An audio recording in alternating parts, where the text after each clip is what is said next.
Bismillahirrahmanirrahim. Assalamualaikum warahmatullahi wabarakatuh. Alhamdulillah, wassalatu wassalamu ala rasulillah wa ala alihi wa sahbihi wa mawala, amma ba'du.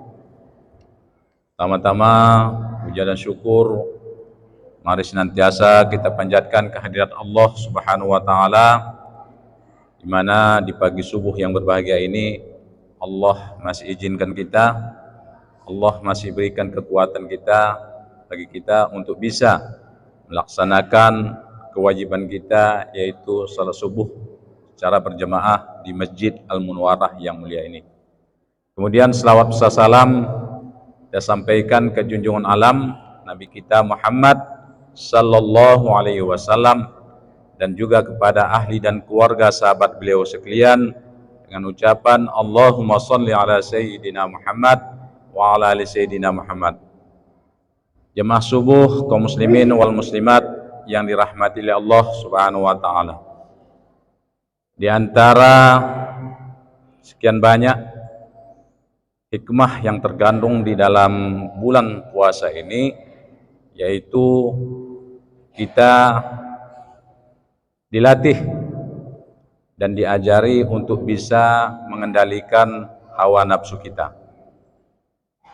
Karena kaum bapak, ibu, hadirin yang dirahmati Allah, kalau hawa nafsu yang ada pada diri kita ini tidak dapat kita kendalikan, tidak dapat kita kuasai, maka inilah yang akan membawa kita keluar daripada fitrah kita sebagai manusia makhluk ciptaan Allah. Karena ada dua hal yang sangat mempengaruhi kita dalam hal untuk kita berbuat salah ataupun berbuat maksiat kepada Allah Subhanahu wa taala. Yang pertama adalah pengaruh setan. Yang setan ini Bapak Ibu hadirin yang dirahmati Allah sudah jelas merupakan musuh yang sangat nyata bagi kita. Wala tattabi'u khutuwati syaitan innahu lakum aduwwum mubin. Jangan kamu ikuti jejak-jejak daripada syaitan, karena ini adalah musuh yang sangat nyata bagi kamu, kata Allah Subhanahu wa taala. Mungkin barangkali sudah sering kita dengar, kita baca bagaimana syaitan ini untuk mempengaruhi kita dalam hal untuk bisa berbuat maksiat ataupun berbuat salah kepada Allah Subhanahu wa taala. Yang kedua adalah hawa nafsu yang diciptakan oleh Allah kepada diri kita masing-masing. Karena kata orang bijak mengatakan bahwa orang yang akan bisa menguasai, mengendalikan hawa nafsu, maka dia lebih mulia daripada malaikat. Kalau seandainya hawa nafsu ini tidak bisa kita kendalikan di dalam diri kita, maka inilah yang membuat kita hina, lebih hina daripada binatang ternak. Kaum muslimin sedang jamaah subuh yang dirahmati oleh Allah Subhanahu wa taala. Oleh karenanya di bulan Ramadan yang mulia ini kita diajari, dilatih untuk bisa mengendalikan hawa nafsu kita ini. Pertama, kita dilarang ataupun kita ini menahan diri daripada makan dan minum dan hal-hal yang membatalkan puasa, mulai daripada terbit fajar sampai pada terbenam matahari. Di lain itu pula kita dilarang untuk bisa berhubungan suami istri. Walaupun sebenarnya ini halal, istri-istri kita, suami-suami kita, tapi di bulan Ramadan ini kita untuk bisa menahan diri dulu di siang Ramadan, mulai daripada terbit fajar sampai pada terbenam matahari. Inilah yang kita rasakan Bapak Ibu hadirin yang dirahmati Allah. Di siang Ramadan ini kita untuk bisa menahan diri, menahan diri daripada makan dan minum, dan juga hal-hal yang membatalkan puasa, termasuk hubungan suami istri. Hadirin yang dirahmati Allah Subhanahu wa taala, karena memang ini faktor yang membuat kita salah ataupun lalai berbuat maksiat kepada Allah, maka kita harus tahu diri, harus bisa mengendalikan, harus bisa menguasai daripada hawa nafsu kita ini. Jadi itu justru apa itu keinginan ataupun hawa nafsu yang ada pada diri manusia ini, Allah sudah katakan di dalam Al-Quran, zuyyina linnas hubbus syahwat minan nisa wal banin wal qanatiril muqantarah minaz zahabi wal fiddah wal khailil musawwamah. Panjang ayatnya ini Bapak Ibu. Manusia ini dihiasi dengan adanya keinginan terhadap zuyyina linnas hubbus syahwat minan nisa, adanya keinginan terhadap perempuan. Kalau dia seorang laki-laki, bahwa tentu dia akan ada rasa ingin bersama perempuan. Begitu juga sebaliknya, kalau dia perempuan, maka ada keinginan terhadap laki-laki. Kalau orangnya ini orang yang normal, ini sudah memang fitrah bagi kita. Makhluk ciptaan Allah ini diciptakan berpasang-pasangan agar kita saling membutuhkan di antara satu dengan yang lainnya. Seorang perempuan butuh terhadap laki-laki, dan juga seorang laki-laki butuh terhadap perempuan. Ini adalah suatu hawa nafsu, suatu keinginan yang ada pada diri kita. Oleh karenanya, dalam hal kita untuk melaksanakan hawa nafsu kita ini, tentunya ada aturan-aturan syariat yang harus kita perhatikan dan harus kita jalankan di dalam kehidupan ini. Sudah tentu memang barangkali keinginan seorang laki-laki terhadap perempuan artinya melalui nikah. Jadi nikah ini ada aturan Ibu Bapak, banyak persoalan-persoalan yang harus kita selesaikan, yang harus kita perhatikan di saat kita untuk menentukan pasangan hidup kita. Di antaranya bahwa siapa-siapa yang boleh kita nikah itu.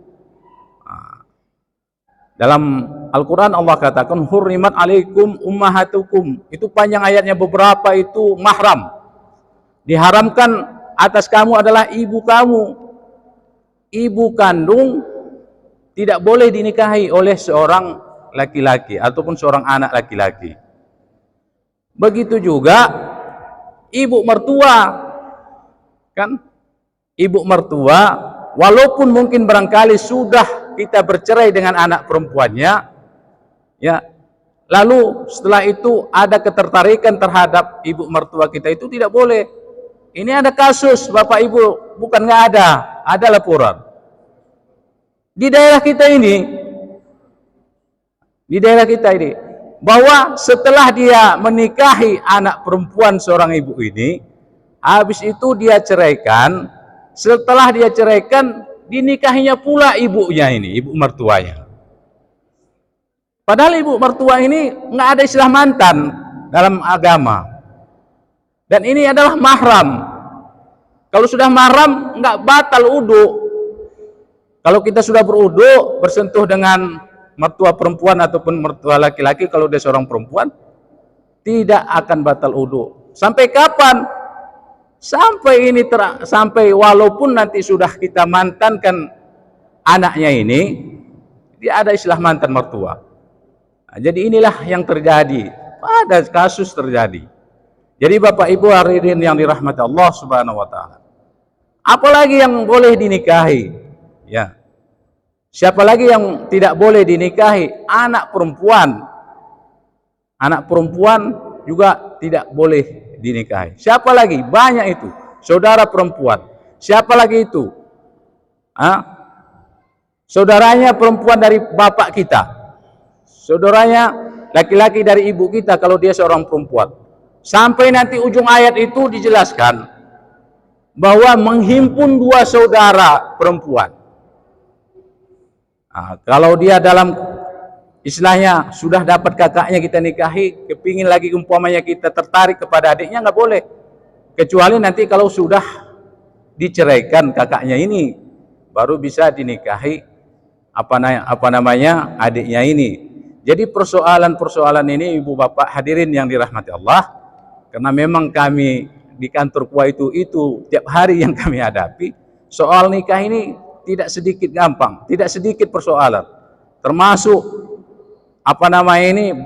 istri masuk ini adalah iddah dan lain-lain sebagainya. Jadi inilah keinginan kita terhadap perempuan ini dengan memperhatikan aturan-aturan yang sebenarnya dalam syariat agama.